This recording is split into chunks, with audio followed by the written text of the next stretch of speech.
A man I knew used to say that hope was like your car keys. Easy to lose. If you dig around, it's usually close by. Welcome to Peak 22. And today we're counting down our picks for the top 10 worst 2010s CGI. Excuse me, boy, where's your boss? Help me out here, where's your boss? If I was going to talk to myself, I could have just stayed in the lab. For this list, we'll be looking at the most embarrassing special effects displays from that decade of movies. Which of these CGI mishaps made you cringe the most? Let us know in the comments. Number 10. The Genie. Aladdin. Will Smith had massive shoes to fill when it came to playing the genie, and he actually did a very good job. I am not a giant. I am a genie. There is a difference. Giants are not real. Unfortunately, the CGI didn't quite measure up. The movie comes to a screeching halt whenever Genie is shown because the bad CGI is so painfully distracting. The digital body and Smith's face just don't blend that well. In fact, the scenes involving the Genie often veer into the uncanny valley. That's your personal business, but we're going to need to talk about that monkey later. It looks like Will Smith. It sounds like Will Smith, yet it's still an obviously digital Will Smith. Thankfully, this version of the Genie spends much of the movie in his human form, so we don't have to look at the blue mess for long. You really don't know who I am. Genie, wishes, lamp, none of that ringing a bell. Number 9. Pretty much everything. Fantastic Four. This subject suit controls her spectral flares and refractive visibility.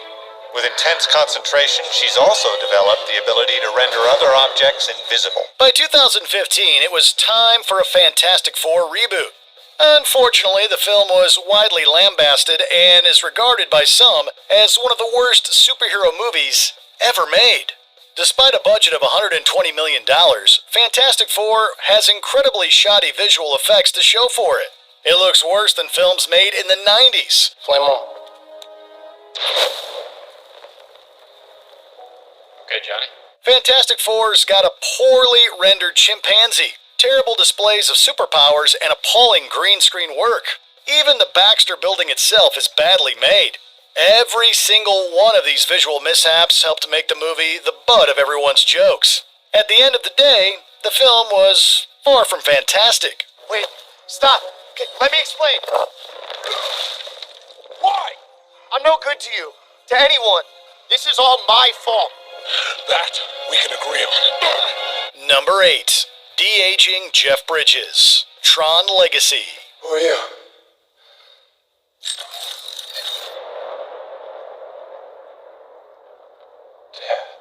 Every time a blockbuster manages to de-age someone correctly, it proves to be a marvelous piece of movie magic.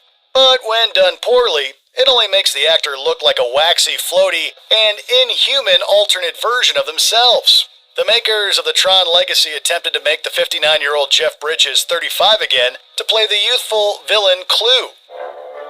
I'm not your father, Sam. But I'm very, very happy to see you. Despite having access to the footage from the 1984 film Against All Odds as reference, it looks like filmmakers started from scratch. Even though Clue is supposed to be a digital antagonist, he still looks way too fake. We never think, wow, that's 35-year-old Jeff Bridges. All we want to do is delete this creation from our memories. The key to the next frontier is finally in our possession! We get that the filmmakers intended for Renesmee to look a little unnatural owing to her supernatural origins. Number 6. Wall Freddy. A Nightmare on Elm Street. That's music to my ears. I want to wake up! Practical effects don't always look better than CGI. However, in this specific case, the practical version wins with ease.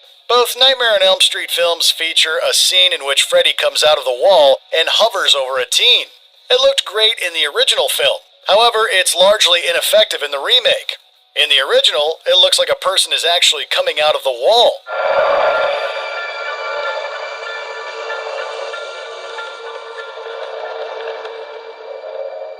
The remake looks like the wall suddenly turned into an artificial creation and sprouted a face. While the 2010's remake had many issues, its over-reliance on CGI might have been what really made it a nightmare to watch.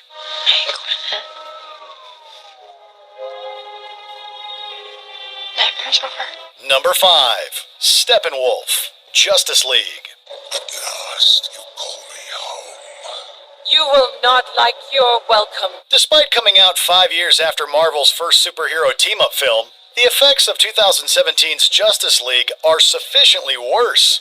This film had a notoriously difficult production that resulted in some truly shoddy CGI. Steppenwolf in particular looks terrible. He's overly digitized and not in the least bit realistic. Praise to the mother of horrors. Whenever he's around, it's hard to feel as if he's an actual physical presence among the other characters. He's always just kind of floating there as a too-apparent VFX creation interacting with human actors. For a movie that cost $300 million, this is some amateur effects work. It's impossible to take him seriously as the big bad. The ends of worlds. Who are you to defy? Number 4. The Green Lantern. Green Lantern. Ah, green. Wow. I know, right? This movie was a huge swing and a miss for DC. It's a shame because Ryan Reynolds is so effortless as the titular superhero. The poor CGI was one of the biggest criticisms levied against this movie. From the manufactured environments all the way down to Green Lantern's suit, everything looks embarrassingly fake. What the hell is with that mask? Came with the outfit. Cool, huh? Number 3. Bird Attack. Birdemic Shock and Terror. The internet can't get enough of Birdemic. Regarded as one of the worst movies of all time. It was made by James Wan and self-financed for less than $10,000. So we weren't looking for Avatar-level effects. Let's go!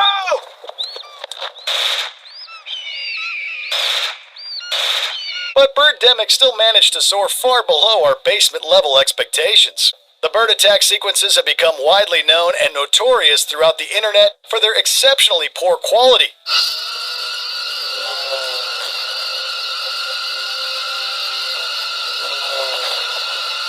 It always looks like one picture of a bird was taken off the internet, crudely cut and pasted as many times as needed, and then badly animated.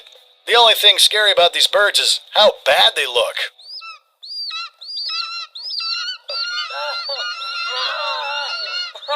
Number 2. The Thing. The Thing.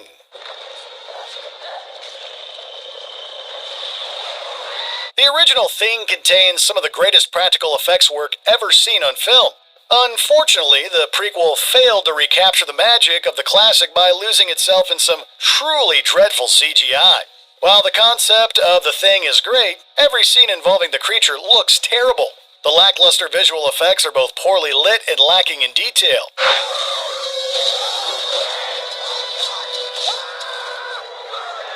Our brains are never tricked into being scared or repulsed because the CGI is so seemingly obvious.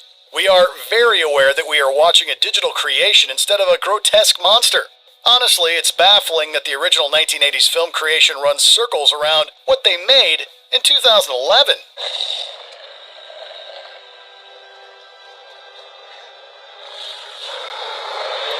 Before we continue, be sure to subscribe to our channel and ring the bell to get notified about our latest videos. You have the option to be notified for occasional videos or all of them.